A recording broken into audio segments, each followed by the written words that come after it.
Olá, terceira série, bom dia. Vamos dar início a mais uma semana com nossas aulas de física, tá? Estamos no nosso revisional e eu quero que vocês peguem lá a apostila de vocês na página 6.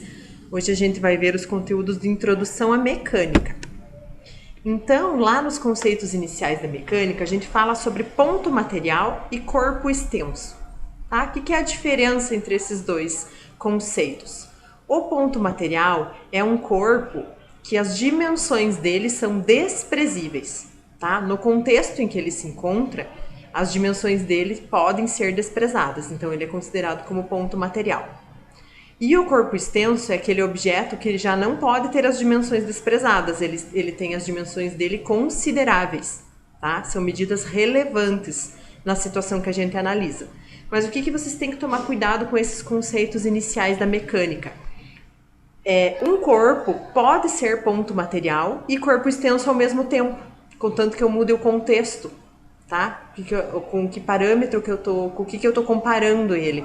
Então, por exemplo, a própria formiga que tá ali embaixo na imagem. Se eu perguntar para vocês, a formiga dentro de uma sala de aula, ela é um ponto material ou corpo extenso? Ela é um ponto material, porque a dimensão dela é desprezível, ela não atrapalha em nada no espaço dentro da sala de aula. Mas será que dentro do formigueiro ela é um ponto material? Não, aí lá as dimensões dela são consideráveis, porque tudo é do tamanho dela. Ela é um corpo extenso, tá? Então um objeto pode ser ponto material e corpo extenso ao mesmo tempo, quando eu mudo o meu ponto de referência, com o que eu estou comparando aquilo. O corpo extenso é a mesma coisa, um elefante dentro da sala da casa de vocês é considerado um corpo extenso. Mas se eu colocar um elefante dentro do continente africano, comparar a dimensão dele com a do continente africano, aí não, ele é só um ponto material, tá? Então, ponto material e corpo extenso são conceitos que dependem do referencial. Eu tenho que saber com o que eu estou comparando para poder classificar, tá? Aí o próximo conceito que a gente vai ver aqui é o conceito de posição. Então, a posição ela também pode ser chamada de espaço na física, tá? E a gente representa pela letra S minúscula a grandeza de espaço. E ela no sistema internacional vai ser medida em metros, tá? Então, o que é a posição de um corpo ou um espaço, gente?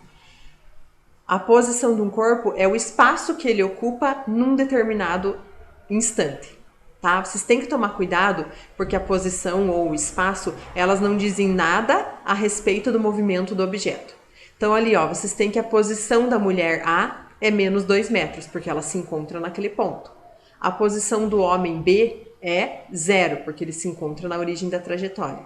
E a posição da mulher C é 3 metros, porque ela se encontra na posição 3. Mas será que eu posso afirmar que a mulher C andou 3 metros? Não, eu não sei de onde que ela saiu. Eu só sei que nesse instante que eu estou olhando para a trajetória, ela está na posição 3, mas ela pode ter saído da posição 2, então ela só andou 1 metro, tá? Eu posso afirmar que o homem da posição B está parado, porque o espaço dele é 0? Não, ele pode estar só passando pela origem da trajetória, não significa que ele está parado, tá? Então, o espaço é a posição ocupada por um corpo em um determinado instante. Não diz nada a respeito do quanto que o corpo andou, para que lado que ele está indo, qual é a velocidade dele, tá? Tomem cuidado com isso para não confundir. Então, o espaço é apenas a posição ocupada pelo corpo num determinado instante, tá? Agora vamos lá para os próximos conceitos. Os próximos conceitos são movimento e repouso. Então, movimento e repouso, gente, também são conceitos relativos, tá? Depende do ponto de referência. Então, movimento é quando a posição do corpo varia. Repouso é quando a posição do corpo permanece fixa. Mas observem lá, ó, em relação a certo referencial. Então, vocês estão sentados na frente do computador ou na frente do celular de vocês assistindo essa aula no momento. Vocês estão em movimento ou repouso? Depende, tá? Vocês estão em repouso em relação ao computador, por exemplo, porque vocês não estão nem se aproximando nem se afastando do computador de vocês ou do celular, né? A posição não varia de acordo entre vocês e o computador. Mas em relação a um carro que está passando na rua lá na frente da casa de vocês, o carro está se aproximando ou se afastando de vocês, a posição está variando, então vocês estão em movimento em relação àquele carro que está passando na rua, tá? Então o movimento e repouso dependem do ponto de referência e um corpo pode estar em movimento e repouso ao mesmo tempo. tá? Se eu trocar o referencial, eu posso trocar a definição. Tudo bem? Agora a gente vai falar um pouquinho de trajetória. A trajetória, gente, ela também depende do ponto de referência, tá? Observem duas situações aqui, ó. Tem um homem dentro do metrô e ele está derrubando ali um objeto no chão, tá? Ele e todas as pessoas que estão dentro do metrô junto com ele, ônibus ali no caso diz que é um ônibus, observam o objeto só caindo no chão. Então observa uma trajetória retilínea do objeto caindo, tá? Mas uma pessoa que esteja fora do ônibus, ele vai enxergar o objeto fazendo um movimento de parábola, tá? Porque além do objeto cair, ele está se movendo para frente junto com o ônibus. Então a trajetória também pode mudar de acordo com o observador, tá? A pessoa que derrubou o objeto, como ela está em movimento junto com o objeto, ela só observa o movimento de queda dele, vertical para baixo. Mas quem enxerga de fora vai observar o movimento parabólico, tá? Em forma de parábola. Então a trajetória também depende do observador. Ela pode mudar de acordo com as situações. Tudo bem? E agora a gente vai falar sobre a velocidade média para finalizar essa nossa aula de hoje. Então vocês lembram lá o que é a velocidade média? É a razão. Então a velocidade média, gente, ela é a razão entre o deslocamento escalar e o tempo, tá? É distância divididos por tempo. Então o deslocamento escalar é o que o objeto andou, né? Vocês vão ver lá da onde que ele saiu e onde que ele chegou. Quantos metros ele percorreu nesse intervalo. E vão dividir pelo tempo que demorou para isso acontecer, tá? Então ΔS sobre ΔT. A unidade do sistema internacional é o metro por segundo, tá? Só que nós utilizamos muito a unidade quilômetros por hora, né? A unidade usual é quilômetros por hora, porque os carros, né, o velocímetro dos carros marcam velocidade em quilômetros por hora. Então observem a transformação ali, ó, que é importante, tá? Transformação de metros por segundo para quilômetros por hora multiplica por 3,6. E quilômetros por hora para metros por segundo divide por 3,6. Tá? Então essa transformação aí é bem importante. Agora a gente vai lá para o quadro de giz, que eu vou resolver dois exemplos de velocidade com vocês para vocês relembrarem, tá? Então, terceirão, vamos lá para a continuação da nossa aula, tá? Eu passei a explicação do conteúdo para vocês e agora a gente vai resolver dois exemplos aqui de exercícios de velocidade média para vocês relembrarem, tá? Então, observem o primeiro exemplo aqui, ó. Um corpo percorre 200 metros. Então, o que é esse 200 metros aqui, ó? É a distância percorrida, é o ΔS, tá? Em 8 segundos. O que é o 8 segundos? 8 segundos é o tempo, tá? O tempo que demora. Então, é o ΔT, tá? Então, eu quero saber qual a velocidade média desse corpo. Então, relembrando lá, a velocidade média, a gente calcula fazendo distância divididos por tempo, né? Essa é a fórmula. Então, a gente só vai substituir os valores aqui, ó. Distância, 200 metros. Tempo, 8 segundos. Tá? Aí, dividindo aqui, ó, vamos lá. 20 na tabuada do 8 dá 2, né? Sobra 4, abaixo 0, 40 na tabuada do 8 dá 5. Então, a velocidade média deste corpo é 25 metros por segundo, tá?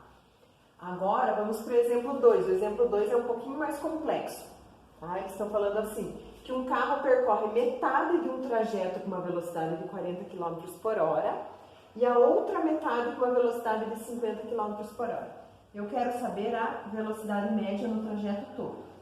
Então, aqui, gente, eu não posso só somar as velocidades e dividir por 2, tá? Só fazer a média delas. Eu tenho que... O que é a velocidade média total? É a distância total divididos pelo tempo total que demorou para isso acontecer. Então, o que eu posso fazer? Nesse exercício, como ele diz que percorre metade de um trajeto e depois outra metade do trajeto, vocês podem supor valores para o exercício, tá? Vamos fazer de conta aqui, ó, que a primeira parte do trajeto era 100 km e a outra parte também era 100 km. Né? Que metade e metade, tem que ser duas partes iguais. E não necessariamente vocês vão usar sempre o valor de 100. Vocês podem usar o valor que vocês quiserem, tá, gente? Contanto que a relação seja igual. se o exercício falasse assim, ele percorre uma parte de um trajeto e depois ele percorre o dobro, aí vocês poderiam pôr 100 e 200, ou 10 e 20, enfim, vocês vão supor o valor que vocês quiserem, vai dar a mesma resposta sempre no final, tá? Então aqui, ó, imagine, se ele vai percorrer 100 km a uma velocidade de 40 km por hora, na primeira hora ele anda 40, na segunda hora ele anda mais 40, então vai ser 80, e daí vai mais meia hora para ele andar os 20 km que faltam. Então aqui, ó, ele demora 2 horas e meia para fazer esse trajeto, tá? Já aqui, ó, ele vai com uma velocidade de 50 km por hora, então na primeira hora ele anda 50, na segunda hora ele anda 100. Então aqui ele vai demorar 2 horas para percorrer o trajeto, tá? Agora a gente vai substituir na fórmula. Qual que é a distância total percorrida por ele? Ó, 200 km. E qual que é o tempo total que ele demorou para fazer esse trajeto? 2 horas e meia mais 2 horas, ó, 4 horas e meia, tá? Então nós vamos dividir aqui 200 por 4,5, que é a mesma coisa que 2.000 divididos por 45, né? Porque eu aumento um zero aqui para poder cortar a vírgula. Então a gente vai pegar aqui, ó.